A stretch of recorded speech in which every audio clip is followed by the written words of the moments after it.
For the first Sunday in April, you found the Georgia Gang. Topping our agenda today, a collapse in the heart of Atlanta's transportation system. It's sine die at the state capitol. The legislature goes home. We'll fill you in on what they accomplished. And at the Plant Vogtle nuclear facility, a meltdown. Some of the stories up for grabs on the Georgia Gang. From the Fox 5 studios, the Georgia Gang starts now. And we're glad you could be with us on this Sunday. It is a strange one. It is the weekend that began with probably the biggest transportation crisis in my memory in Atlanta. I think we're early. We don't know what caused the collapse of the section of I-85 near Piedmont Road. We don't know how long it's going to take to repair it. We don't know the extent of the damage. We did learn on Friday that southbound lanes of I-85 will be closed as well. I think we can all perhaps just say, for the purposes of this broadcast, that we're thankful beyond belief that no one was hurt and no one was killed. Absolutely, right. yeah. And I also think that the state and the city are getting their act together on emergency management. I was very impressed. Yeah. The way the systems went into place. Right. And my hat's off to the mayor and the governor. We'll see now how we function with, we have a transportation wheel in this city that has several major spokes. And right near the hub of that wheel is where this occurred. That's right. Right. It affects everything, Jeff. No, you're exactly right. That was in the area at the time. It looked as if a bomb had been dropped in the center of Atlanta, but the emergency personnel response was amazing. There were so many emergency personnel on the scene at the time, directing traffic.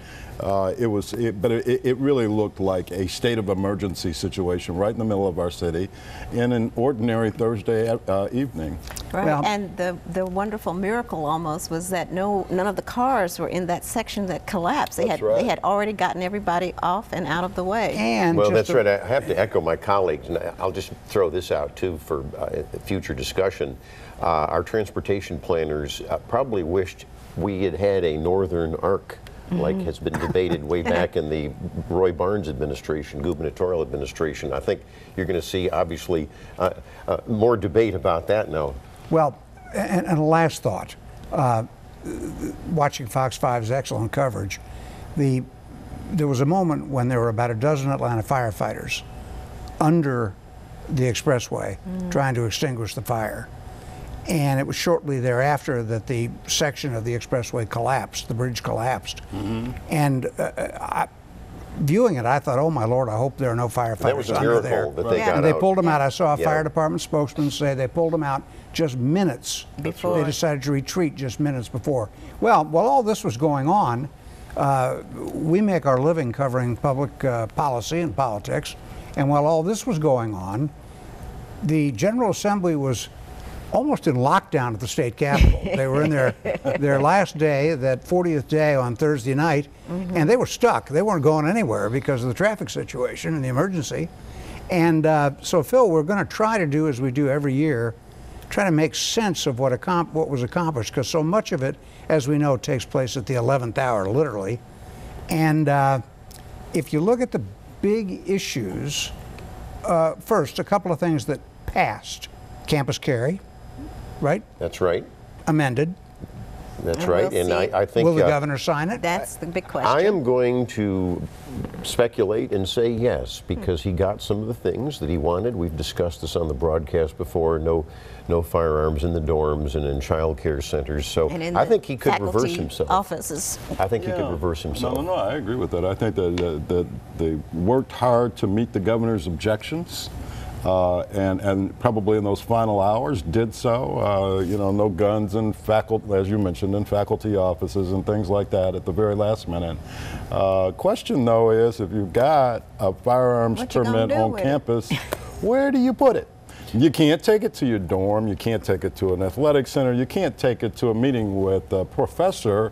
What do you do with the gun?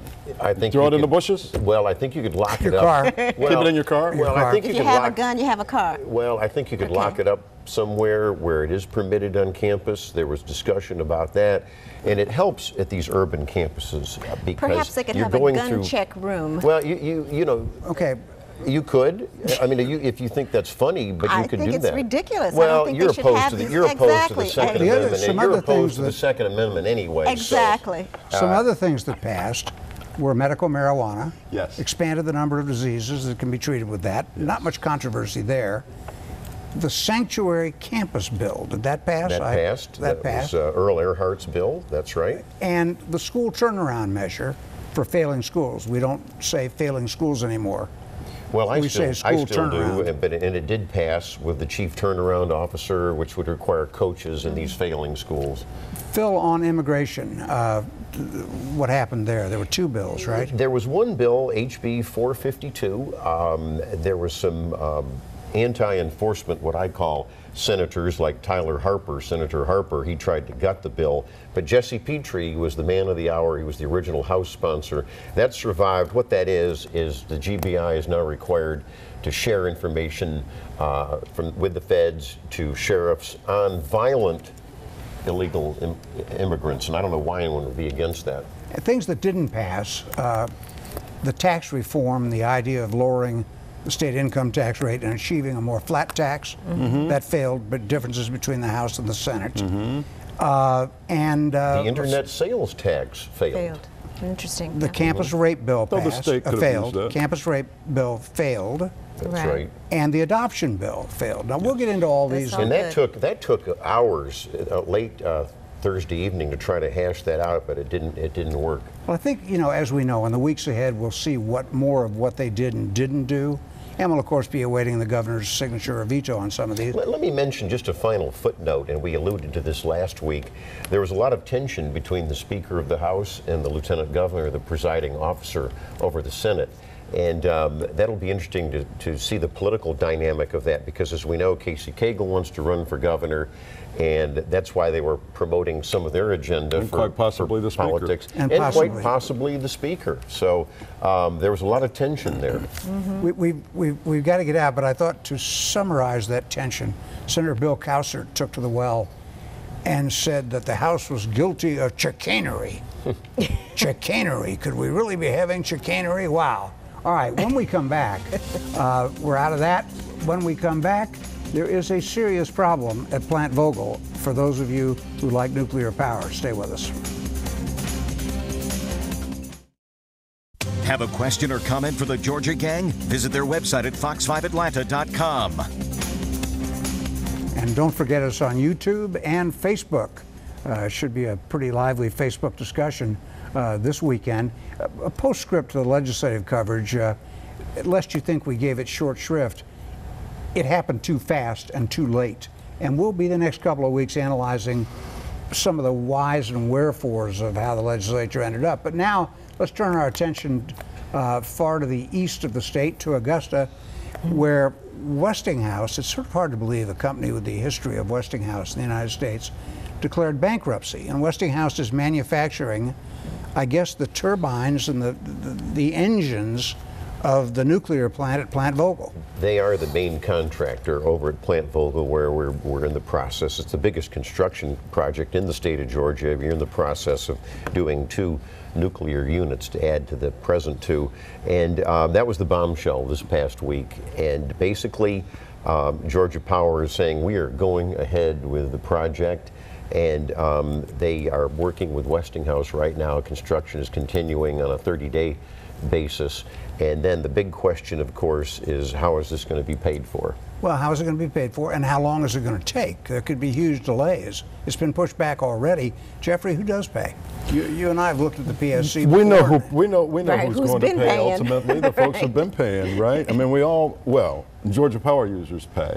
Yes, yes. Well, the Georgia company, Power the users have big show. decision is going to have to be how much is the utility going to pay? No, well, that's exactly right. And also whether or not Westinghouse is going to be able to continue to operate Right. and you know, do the work that it says. Now, I think It's that it's ratepayers versus shareholders. and I think that President Well- Trump and the Trump administration is now going to be involved because they obviously want to see this completed. But you know, when they started the project, they got permission from the Public Service Commission to charge the ratepayers to build it. So we've been paying from the beginning. So we'll continue, I'm sure. And this users. and by the way, just to mention, Westinghouse's bankruptcy is related to the failure of Toshiba, the giant Japanese manufacturing firm. Let's turn our attention locally. We'll go to Atlanta City Hall, where this past week the city answered the latest subpoenas. These in the case of Adam Smith, the city's chief procurement officer for a number of years. The city turned over 200,000 plus documents, and it is as we suspected on this broadcast. We were speculating, but we suspected that this goes a lot further than a couple of snow removal contracts. These subpoenas asked for big contracts of more than $1 million let over a period from 2014 to the present, Phil? That's right. And we know who the targets are, and it is expanding, as we have talked about. And they're looking at airport contracts. And as I've pointed out for years, I've written about this, the AJC has written about it, that has been a cesspool for years of problems. And the contracts and sweetheart deals. And so I think Adam Smith is going to have a lot to talk about to the investigators. Yeah, I think this indicated that it's much broader, and and if Adam Smith is a target, he's the procurement officer. If he's the target, you can presume that he's testifying. You don't know that, but No, you we can don't presume. know any You of don't know. Still that. don't know. We don't know that it's related to any of the stuff going on previously. We don't know if this is a pivot on the part of the U.S. Attorney's Office because they were going down some rabbit holes that didn't produce anything. So we really don't know what's going on here at all. It's just a lot of information that they've asked for, that they've gotten, Well, we do that know they'll there's a present to a probe. grand We do jury. know there's a probe. Right. We know that there's a probe. We know that there's a we probe. don't know why the We know mayor, that there's a we don't probe know of why President the mayor Trump fired and this on Smith. Russia. There are lots of probes. We know that the FBI is probing that. We're not talking about that and speculating on it. Well, I think, and so Jeff, let's not speculate on this. Well, Let's we don't have to speculate. Put the information in front of a grand jury and let them see what they want to do There's with an it. interesting part of it that's not subject to speculation, and that is that subpoena was looking for relationships. And did Adam Smith, as chief procurement officer, fully look at relationships among contractors and city That's officials? right. That's not speculation. Well, the Fed's got his computer and records, so that's That's not not speculation. speculation. Yeah, but they're looking at how he went about certifying or approving bids. So Well, that's right. And we But know what Mayor does that- Kasim what Reed is it? is very, very instrumental in how bids are done and how bids are approved. So that's a fact, I too, over don't the know. years. I don't know that either, and I'd also object to the characterization of a cesspool at Hartsfield. Hartsfield is the best-run airport in the Well, a world. judge said in that. addition to being the busiest, and has got one of the best retail operations. I'm not and food talking about beverage how it's. I'm not operations talking about in how the- it's run, in- Jeff. in I'm the not talking about how it's industry. run. You're missing the point. I'm talking about how the bid process works at the airport. We're the only major city in the United States that doesn't have an airport authority where we have transparency.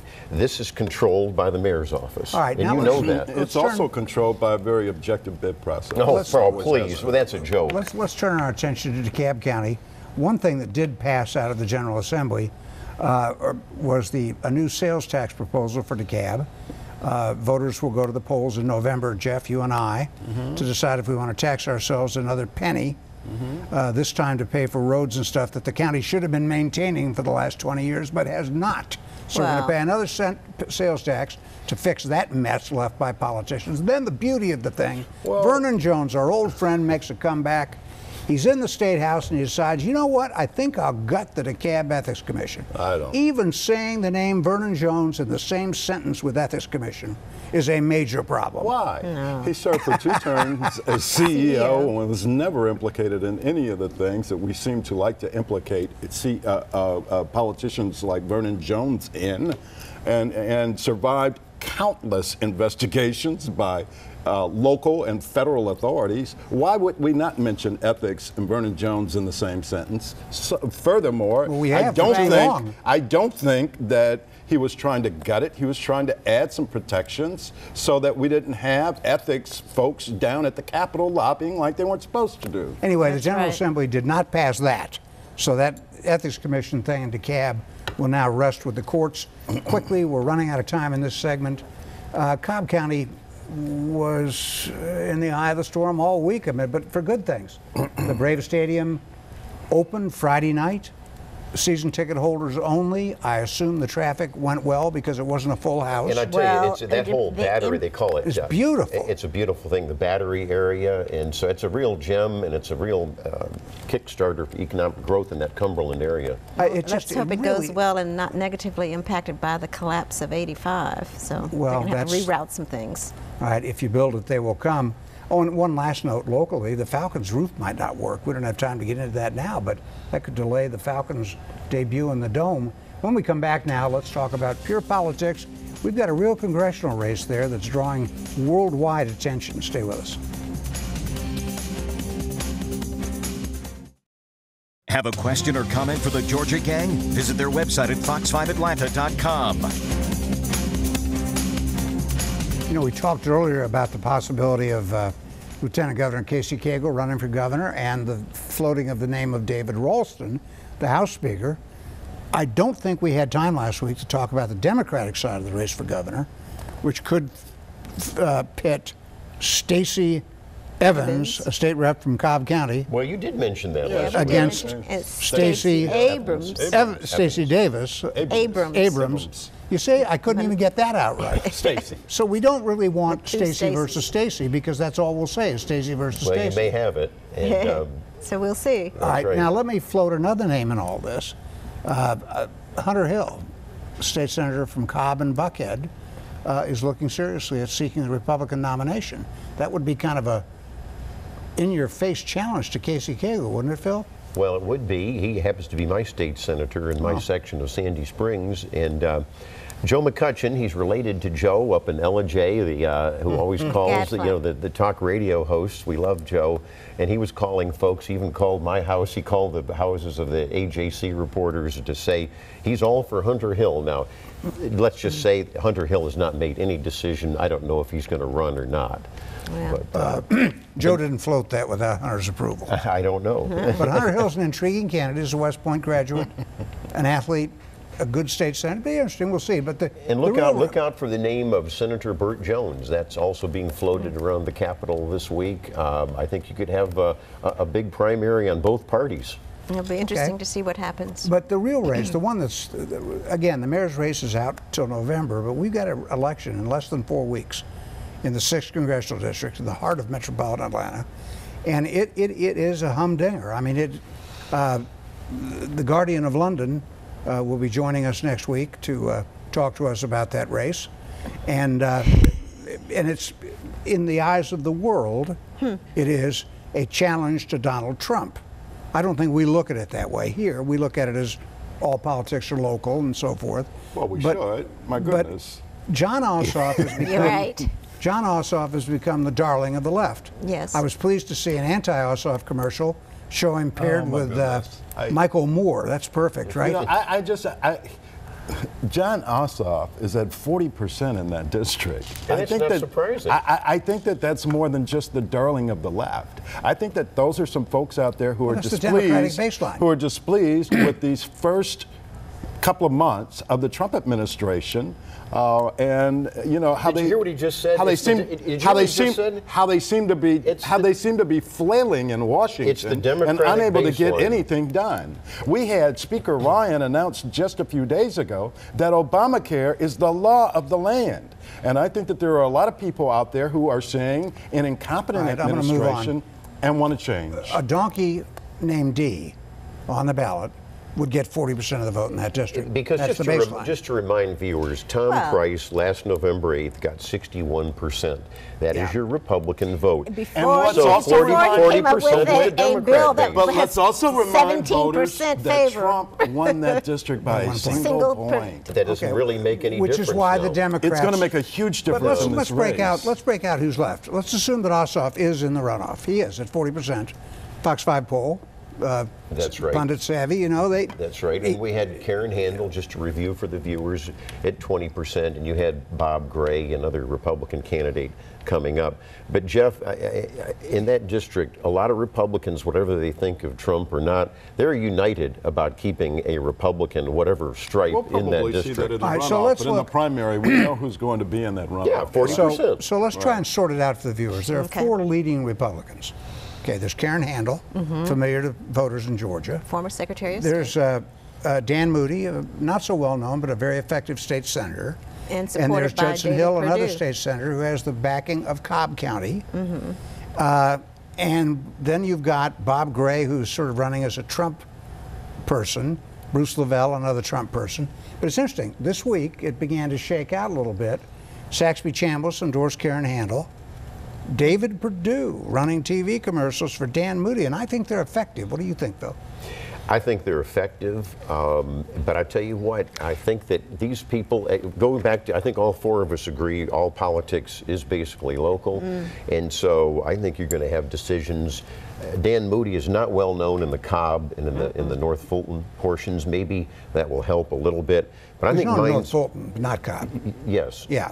And But I think that minds are already being made up, and I wonder for whom they're effective when he says he's one of us. That's what I mean. Does that And mean? what does that mean? I like He's to a think he's a conservative conservative It Republican. means he's Is he the only conservative Republican? But that's in a the good race? point. That is a And good then point. The other thing that is a good point. It's a How good are point. the Trump candidates doing in that race? I think that's a harbinger as well. You know what? Well, Bob Gray's they all right say near the they're for top. Trump. You know, they all say they're for Trump now. That's Okay, the we funny got to get part. out. Well, that's it'll pretty be interesting Yeah, to see but what I was just happens. trying to bring some clarity to it. You've got Ossoff, and then you've got 4 or 5 contending Republicans. Right. That's the way that thing sorts out. All right. Right. When we come back, we'll shoot the wounded. Winners and losers coming up. Time now for the week's winners and losers. And I'll steal some thunder here right at the top by saying that Atlanta's police department, fire department, the Georgia State Patrol, First responders. the State Department of Transportation, the governor, the mayor, were all winners this week handling that awful fire and collapse on I-85. Phil, let's go to you. Well, I think we all agree with you on those winners. I've got my Masters tie on. You know, You do. the big golf tournament. It's going to be Masters Week over in Augusta. They're the winners. The Augusta National Golf Club and Billy Payne and his crew are preparing for the practice rounds. And then, of course, this Thursday, the actual tournament starts. I'll be over there and give you a full report next week. You know, my winner is also U.S. Senator Johnny Isakson. He's been recovering from some back surgery, but they needed him for a vote. It was a pretty close vote. You probably saw where he went to D.C., and he's on the mend, I'm told. And so he was a critical vote. And then, you know, we lost a very prominent journalist in the state at age 99. And you remember Don Carter? Yeah. Worked for Knight Ridder, various properties, AJC well known. as well. AJC over in Columbus. And then my loser is that Senator Tyler Harper, who was, I call him the anti-enforcement guy when it comes to illegal immigration. Fortunately, smarter and better voices prevailed over him in the legislature. All right. Alexis. Okay, we lost another journalist this week, Steen Miles, pioneer journalist, broadcast journalist, and also a state legislator. She lost her fight against cancer at age 70, much too young. Also, I want to congratulate Miss Charity Barnes. She was named Miss A.G. Rhodes Boulevard Facility. She's 103, taught school for 50 years, never married, never had any children. I think that speaks to her longevity. But that was an exciting event that I had a chance to participate in. So this she didn't past get a week. chance to really extend her charity to others. Yeah, she did, and in fact, some of her students still come to visit her. So Okay, she was all really right. very wonderful person. And let's see, what else do I want to say? The Dance Theater of Harlem. I brought a wonderful picture here. They are getting ready for their 50th anniversary in a couple of years, and they're Their goal is to get programs in each of the 50 states, and they were here for a fundraiser awareness campaign this week, so congratulations to the Dance Theater of Harlem. The essence of dance, you're right. And Kaushik Sims Alvarado has a book on the civil rights history of Atlanta from 1944 to 1968, and it's a wonderful pictorial history, and congratulations to her on that. All right, Jeffrey. My dear friend and our former colleague, Tom Houck, celebrates the 2nd anniversary of his excellent civil rights tour. If you've not been on this tour, you should. It's just a huge part of Atlanta and Atlanta's history, and it'll teach you a great deal that you probably don't know, even if you've been here for decades. Steen Miles was, you know, a former DeKalb citizen, my former state senator and colleague in journalism. She was a great lady, and just really saddened to see her go. And of course, Michael Thurman, who delivered the State of the County address. Good point. And really focused heavily on water, sewer, gave a little pop quiz to folks in the audience about who the most prominent DeKalb citizen was, and everybody thought it was Manuel Maloof, and they were wrong. All right, we got to get out. I think I'm getting the fast wrap. My winner, the Atlanta Braves. They've opened the season this week against the New York Mets on the road. Then they finally come back here, and we'll see how that stadium really works and how the traffic works with all the newest wrinkles, which really complicate matters. And that's all we have time for on the Georgia Gang. See you next week. The opinions expressed in this broadcast are those of the panelists appearing in this program.